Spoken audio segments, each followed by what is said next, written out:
because it was healing. And I'm appreciative. I'm grateful, grateful. I feel like when we figure out how to like help ourselves stop hurting in a meaningful way, like the only next step is to pay it forward and like give it to the rest of them, like as much as anybody is open for or wants to cross my path. Like, oh, yeah. I mean, it's hard to see that like before, like again, before my consistent like self-care and morning time. I feel like I wanted to do something important with my life, but at the same time, like I was just like so hungry on every level because I wasn't feeding myself. And it's like when you're that hungry, it's so hard to be generous with the other ones. It's like, so yeah, I mean, I had to get really full and then overflow. And I'm like, I got plenty. Like, if any, you need some, yeah, here you go. Yeah, I got plenty. But it took a while to like give yourself the grace and like let it accumulate inside of yourself and like deem yourself worthy of being the only one who receives your love. If that's all that happens today, if all I do is love myself, that's good enough. And it's like I've spent years doing it that way before I had enough of like the cup overfloweth kind of energy of like, I want to give this away. It's just piling up around me. Like, let's start making videos. Let's start doing podcast episodes. Like, let's do events. Let's do something to send this energy into somebody else's world because I'm good. I really am. I'm fed. I'm so full. I'm satisfied. Yeah. That's like a whole different world that I didn't even know that was like a thing.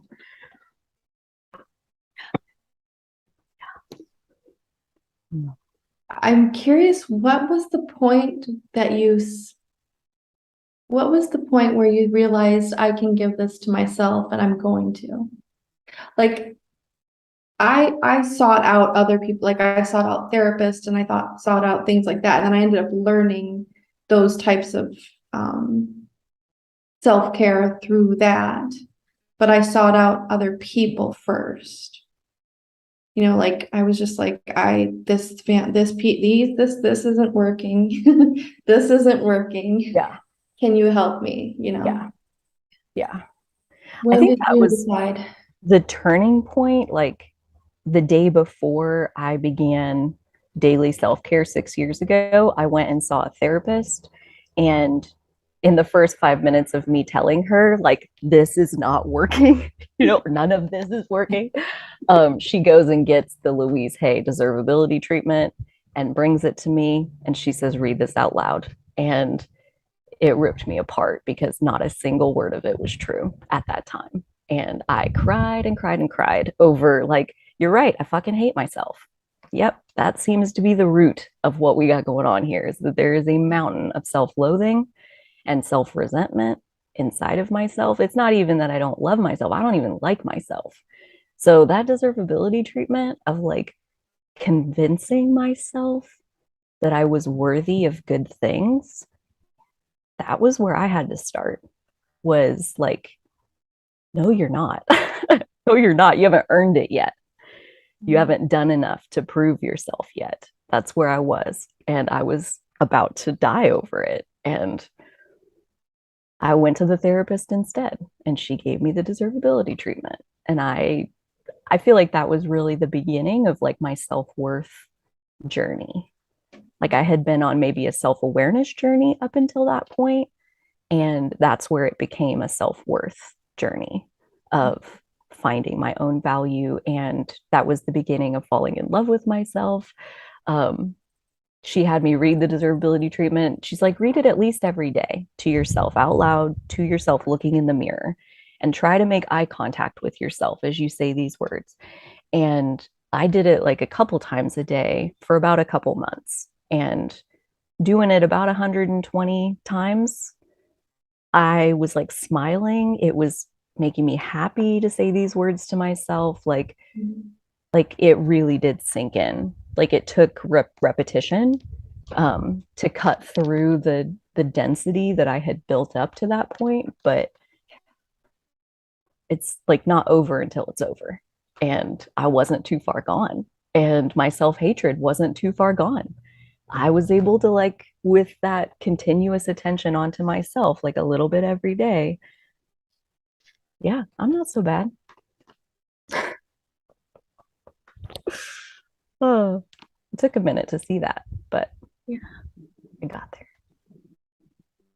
It's almost like it satisfied your, I mean, you did the work, you did the practice, you looked at yourself, even though it probably didn't feel great.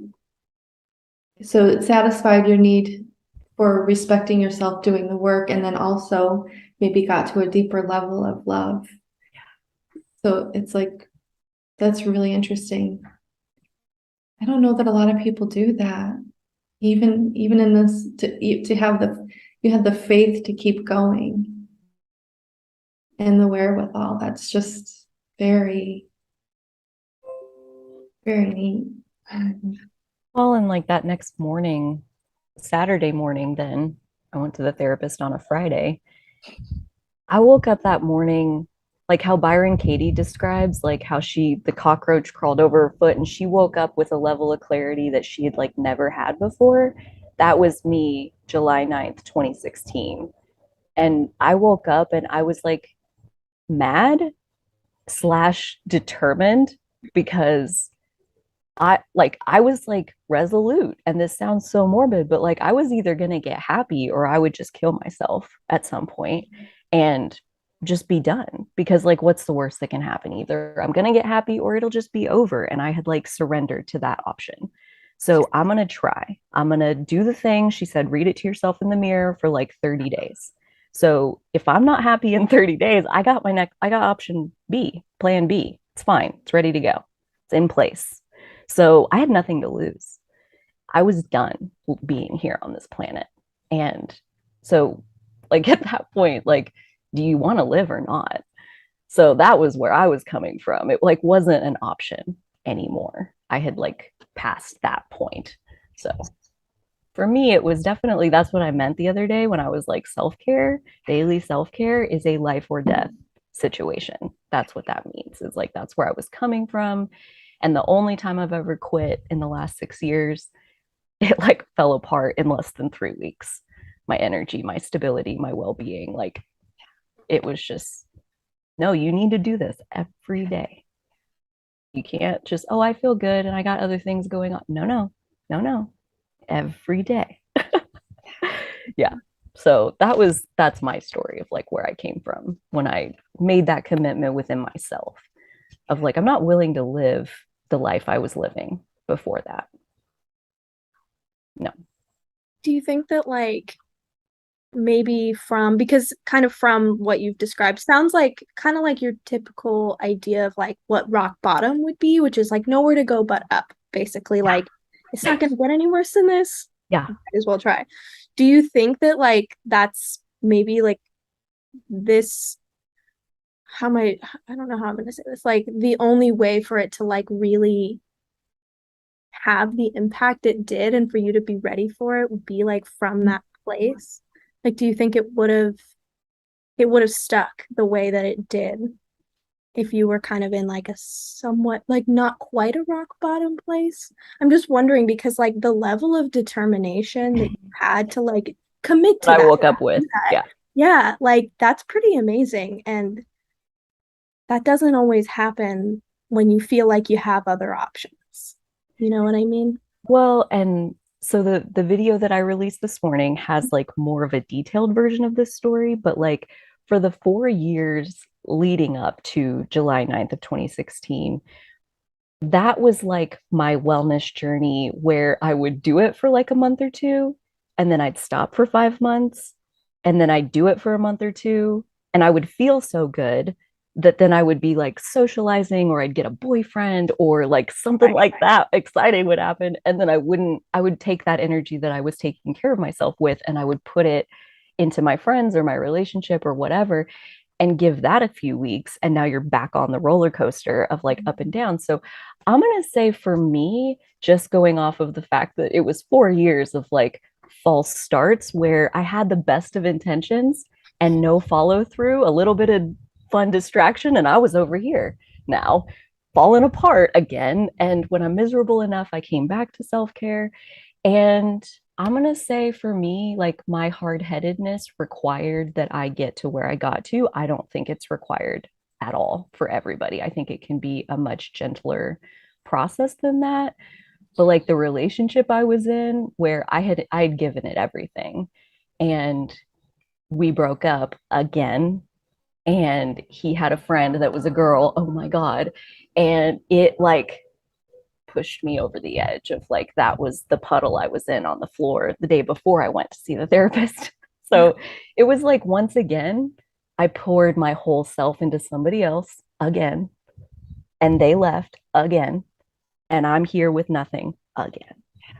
And I was like, I can't keep doing this. And I went to the therapist and she gave me the deservability treatment. And I realized like that makes a lot of sense. Like I have no sense of self worth. If I find somebody who likes me, I cling to them because I hate myself. So this is the only place, my only source of love for myself is from them. So that was my cycle. And I let myself be empty and alone because I gave it all to them again. And 2 days later, I woke up and was like, I'm not living that life anymore. You can't. Like you just can't. You've got to give it to yourself because they can leave and they will take it all. And that's their right. That is so their right. They didn't do anything wrong. I gave it to them. And I feel like I had to learn that lesson over and over and over. So, I mean, I think it's like, how hard is your head? And that's how bad you need to be suffering for you to get it, that like you've got to take care of yourself. But I don't think it has to come to that. That makes